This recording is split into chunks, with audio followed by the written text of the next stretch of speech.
Hello everyone, इसमें physics और chemistry के 10-10 मल्टीपल चॉइस क्वेश्चन को सॉल्व किया जाएगा, जिसमें सॉल्व की जाने वाली सवाल फिजिक्स के भी पहले चैप्टर से है और केमिस्ट्री के भी पहले चैप्टर से है। तो अब सवाल को सॉल्व करने का सिलसिला स्टार्ट किया जाए।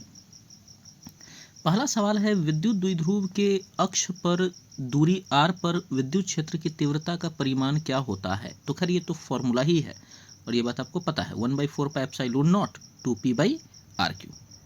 नेक्स्ट क्वेश्चन है, द्विध्रुव के निरक्षीय रेखा y अक्ष पर दूरी r पर विद्युत क्षेत्र की तीव्रता का परिमाण क्या होता है। इसके भी फॉर्मूला हमें पता है, 1/4 पाई एप्सिलॉन नॉट p/r³ और इसे प्रूफ भी किया गया था। नेक्स्ट क्वेश्चन, द्विध्रुव के अक्षीय स्थिति में विद्युत क्षेत्र की दिशा होती है। तो अक्षीय स्थिति में होती है द्विध्रुव आघूर्ण P के दिशा के समानांतर। इसको मैं समझाता हूँ। देखिए, वैसे इस पर बात की जा चुकी है, बट एक बार और रिपीट कर लेते हैं। तो जैसे अगर देखिए ये -q है और ये +q, और इसके x एक्सिस पर, मतलब यहाँ पे अगर पॉइंट यहाँ पे है x अक्ष पर, तो याद होगा कि इधर विद्युत क्षेत्र की तीव्रता ऐसे होता है वेक्टर E, और हमें यह भी पता है कि विद्युत द्विध्रुव आघूर्ण का दिशा माइनस से प्लस होता है, तो ये इधर हो गया। अब अगर आप गौर करें तो वेक्टर E और वेक्टर P दोनों का दिशा तो दायां तरफ ही है ना, तो दोनों एक दूसरे के समानांतर हुआ, इसलिए ये ऑप्शन नंबर बी सही होगा। अब नेक्स्ट क्वेश्चन देखिए। नेक्स्ट क्वेश्चन है, निरक्षीय स्थिति इक्वेटोरियल लाइन में विद्युत क्षेत्र की दिशा होती है, निरक्षीय मतलब वाई अक्ष पर, तो वाई अक्ष के केस में जो हो जाएगा वो हो जाएगा P के दिशा के विपरीत। ये कैसे, तो इसको भी फोटो से समझने का ट्राई कीजिए। तो देखिए, जैसा कि जस्ट हम लोगों ने पढ़ा वाई अक्ष के लिए कि इधर +q हो, अगर इधर -q हो, तो वाई अक्ष की स्थिति में बिंदु हमारा यहाँ होता था, ठीक है। फिर हम लोग इसको ऐसे ऐसे करके मिलाते थे, फिर ऐसे करके यहाँ मिलाते थे, और जो इलेक्ट्रिक फील्ड होता था वो वेक्टर E ऐसे जाता था, ठीक है।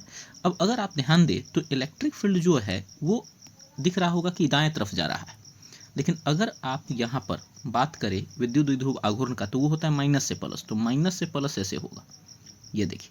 तो यदि आप गौर करें तो ये इलेक्ट्रिक फील्ड है दायां, लेकिन इलेक्ट्रिक डाइपोल मोमेंट जो है वो है बायां, और वो एक दूसरे के विपरीत हुआ, ऑप्शन नंबर बी।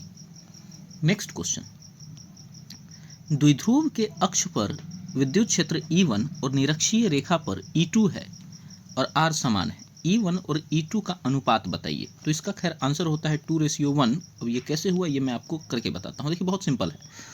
यहाँ पर कहा है कि भैया E1 और E2 का मान बताओ, और ये भी बोल रखा है कि E1 जो है वो अक्ष पर है और E2 जो है निरक्ष पर है। अक्ष का मतलब x एक्सिस, निरक्ष का मतलब y एक्सिस, ये इसका मतलब हुआ। तो x एक्सिस के लिए फॉर्मूला क्या पढ़े हैं, 1/4 पाई एप्सिलॉन नॉट 2p/r³, और y एक्सिस के लिए 1/4 पाई एप्सिलॉन नॉट p/r³। अब कट आउट कीजिए, इससे ये कट गया, r³ से r³, p से p, तो बचा क्या, 2/1, और इसी को कहते हैं 2:1। तो ये ध्यान में रखिएगा, रटने वाली बात नहीं है, कैलकुलेट करके निकाला जा सकता है। अब नेक्स्ट क्वेश्चन देखिए जाए। नेक्स्ट क्वेश्चन है, द्विध्रुव के कारण किसी सामान्य बिंदु पर विद्युत क्षेत्र की तीव्रता का परिमाण किस पर निर्भर करता है। तो ये ध्यान में रखना है कि किस पर निर्भर करता है। तो अगर आप किसी बिंदु पर पूछ रहे हैं, ठीक है, किसी बिंदु पर, तो किसी बिंदु पर के लिए अगर आप फॉर्मूला लिखें तो वो होता था 1/4 पाई एप्सिलॉन नॉट इंटू में p √3 cos square theta plus of 1 और बटा में r³। अब आपको पता है कि इसका मान तो कांस्टेंट ही होता है, जिसका मान क्या होता है 9 × 10⁹, हम लोग पढ़ रखे हैं इसको। p का भी मान कांस्टेंट ही होगा, क्योंकि एक बार विद्युत द्विध्रुव दे दिया तो फिर उसका मान बदलने वाला नहीं है। तो बदलेगा क्या, थीटा और r, क्या क्या बदल सकता है, ध्यान में रखिएगा, थीटा यहाँ वाला और नीचे वाला r, तो थीटा और r जो बदल सकता है, तो ये आपका ऑप्शन नंबर सी है। अब नेक्स्ट क्वेश्चन में आ जाइए।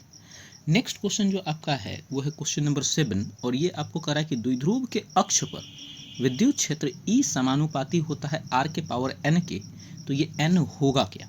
तो ये जो n आपका होता है ये होता है -3। कैसे, मैं करके दिखाता हूँ आपको, पहले मैं इसमें टिक लगा दूँ। तो देखिए जरा, अगर बात इलेक्ट्रिक फील्ड की जाए अक्ष पर या निरक्ष कहीं भी, तो आपको पता है कि E बराबर आपका फॉर्मूला है 1/4 पाई एप्सिलॉन नॉट 2p/r³। अगर आप इन सब को हटा दे इसको, तो बचेगा क्या, ई प्रोपोर्शनलिटी का साइन, 1/r³, r³ तो नीचे है ना। अब इसको जब ऊपर कीजिएगा तो ई समानुपाती का चिन्ह, नीचे पावर 3 था तो ऊपर हो जाएगा -3। अब अगर आप इसको गौर से देखें और इसका तुलना आप इससे करें तो जरा बताइए, यहाँ जो n दिख रहा है, n की जगह कौन बैठा हुआ है? -3। तो इसलिए आपका ऑप्शन नंबर बी आंसर हो गया। नेक्स्ट क्वेश्चन देखिए, यदि द्विध्रुव को x अक्ष के साथ रखा जाए और हम y अक्ष पर बिंदु पर जाएं तो विद्युत क्षेत्र की दिशा होगी। यदि द्विध्रुव को x अक्ष के साथ रखा जाए, ठीक है, और हम y अक्ष पर बिंदु पर जाएं तो विद्युत क्षेत्र की दिशा क्या होगी? तो विद्युत क्षेत्र की जो दिशा होगी वो जो होगी +x के दिशा में, -x के दिशा में, +y के दिशा में या 0 की दिशा में। तो ये होगा -x के दिशा में। किसके दिशा में? -x के, क्योंकि आपको पता है कि विद्युत क्षेत्र की जो दिशा है वो विद्युत द्विध्रुव की दिशा की क्या होती है? विपरीत। जस्ट हम लोग यहाँ पढ़े हैं, ऊपर देखिए, अभी भी फोटो बना हुआ होगा, यहाँ देखिए, ये और ये, ठीक है। चलिए अब आगे बढ़ते हैं। नेक्स्ट क्वेश्चन आपका आता है ये, द्विध्रुव के अक्षीय और निरक्षीय स्थिति में विद्युत क्षेत्र की तीव्रता का अनुपात E axis ratio E minus equatorial का मान क्या होगा? तो इसका आंसर तो जस्ट अभी हम लोग निकाले हैं, 2:1। इसका सॉल्यूशन सेम है, कौन सा वाला? तो 9 नंबर क्वेश्चन का जो आंसर है आपको है यहाँ क्वेश्चन नंबर 5। क्वेश्चन नंबर 5 और क्वेश्चन नंबर 9 में कोई अंतर नहीं है, बस लैंग्वेज के थोड़े से फर्क डाल दिए गए। चलिए अगला देखिए, द्विध्रुव के कारण x अक्ष पर विद्युत क्षेत्र की तीव्रता E है। चलिए ठीक है, यदि दूरी 2 गुनी कर दी जाए तो नई तीव्रता कितनी होगी? ये तो मुझे लगता है कि पिछले दिन वाला जो है, पिछले डीपीपी का क्वेश्चन रिपीट कर गया। तो इसका तो आंसर आपका पता है, ऑप्शन नंबर सी, जो कि आपका होना है E/8। और इसके एक्सप्लेनेशन मैंने दे रखे हैं, तो फिर समय बचाइए और आगे बढ़िए। नेक्स्ट क्वेश्चन देखिए, अब यहाँ से स्टार्ट होता है केमिस्ट्री।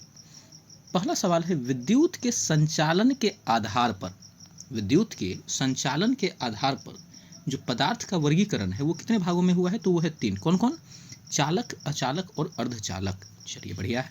अगला, वे पदार्थ जो विद्युत धारा को आसानी से प्रवाहित होने देते हैं उन्हें क्या कहते हैं? एकदम बच्चा वाला सवाल सब है, ये है चालक। नेक्स्ट क्वेश्चन, तांबा, चांदी, सोना किस प्रकार के पदार्थ हैं? ये कौन से पदार्थ है भाई? ये सब अच्छे चालक हैं, इन सबसे धारा का प्रवाह हो जाता है। अब देखिए, रबर, प्लास्टिक, कांच विद्युत के संदर्भ में क्या है? ये चालक, अचालक और अर्धचालक में किस में आएगा? तो आपको पता है, कुचालक या इंसुलेटर। नेक्स्ट क्वेश्चन, चुंबकीय गुणों के आधार पर पदार्थ मुख्य रूप से कितने प्रकार के होते हैं? देखिए ये इंटरेस्टिंग क्वेश्चन है, सीधे संख्या ही पूछ लिया गया है, ठीक है।